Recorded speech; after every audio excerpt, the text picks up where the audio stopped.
బాధ్యతను మనం మరిచిపోకూడదని నేను మీ అందరికీ తెలియజేస్తున్నాను. ఒసామా బిన్ లాడెన్ అతను కూడా పెద్ద engineer. Osama bin Laden history చదివితే పెద్ద ఇంజనీర్.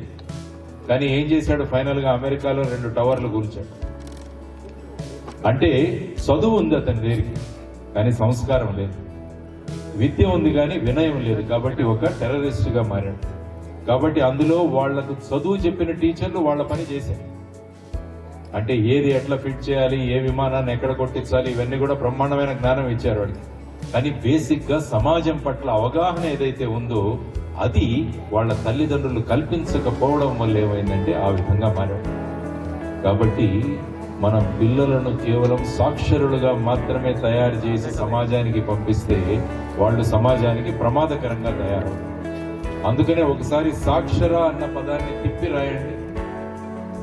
సాక్షర రాక్షస అవుతుంది. మరి ఈరోజు పేపర్లో చూస్తుంటే ఎన్ని సంఘటనలు జరుగుతున్నాయి, సమాజంలో ఎన్ని మోసాలు జరుగుతున్నాయి, మహిళల మీద ఎన్ని అత్యాచారాలు జరుగుతున్నాయి. వీళ్ళందరూ కూడా ఏదో ఒక స్కూల్లో కాలేజీలో చదివిన వాళ్ళే వీళ్ళందరూ. కానీ వీళ్ళు కేవలం సాక్షరులుగా మాత్రమే మారుతున్నారు. కాబట్టి వాళ్ళు సమాజాల్లో రాక్షసులుగా తయారవుతున్నారు. కాబట్టి ఈ సాక్షరులను మనం విద్యావంతులుగా చేయాలంటే ఉపాధ్యాయులు, తల్లిదండ్రులు కలవాలి. అప్పుడే వీళ్ళు విద్యావంతులుగా మారి సమాజానికి ఉపయోగపడే వాళ్ళుగా తయారవుతారన్నది ఈరోజు మీకు చెప్పడానికి రావడం జరిగింది. ఓ చిన్న పిల్లవాడు, ఆ పిల్లవాడి పేరు నరేంద్రుడు. ఆ పిల్లవాడు కలకత్తాలో విశ్వనాథ దత్త, భువనేశ్వరి మాతలకు పుట్టిన పిల్లవాడు. వాళ్ళ అమ్మా నాన్నలు చక్కని సంస్కారం అందించారు, చక్కని వినయాన్ని అందించారు. ఆ పిల్లవాడు రోజు స్కూల్కి జట్కాలో వెళ్ళేవాడు. జట్కాలంటే ఒక గుర్రం ఉంటుంది, దాంట్లో ఒక ఉంటుంది. ఈ మధ్య జట్కాలు లేవు మన దగ్గర. చిన్నతనంలో మనం జట్కాలు చూసేవాడు. ఆ జట్కా వాడు ఈ పిల్లవాడిని నడిపిస్తూ తీసుకువెళ్ళేవాడు జట్కాలు.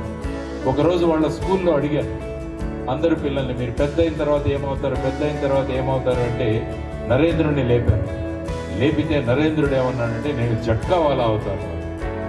ఎందుకంటే ఆ పిల్లవాడు రోజు చూస్తున్నాడు, అదే గుర్రాన్ని బ్రహ్మాండంగా కంట్రోల్ చేస్తున్నాడు, నన్ను చక్కగా స్కూల్కి తీసుకెళ్తున్నాడు, గొప్పగా, అయితే నేను జట్కా వాడవుతాను. అది వాళ్ళ అమ్మకు తెలుసు, భువనేశ్వరి దేవి. ఇలా మా పిల్లవాడు జట్కా వాళ్ళ అవుతాడు అని చెప్పేసి అంటే ఆ అమ్మ ఏం తిట్టలేదు ఆ పిల్లవాడు. మనమైతే తిట్టేవాడు, నువ్వు డాక్టర్ అని చెప్పి ఉండాల్సిందిరా, ఇంజనీర్ అవ్వాలని చెప్పి ఉండాల్సిందిరా అని మనం పిల్లవాడిని తిట్టేవాళ్ళం.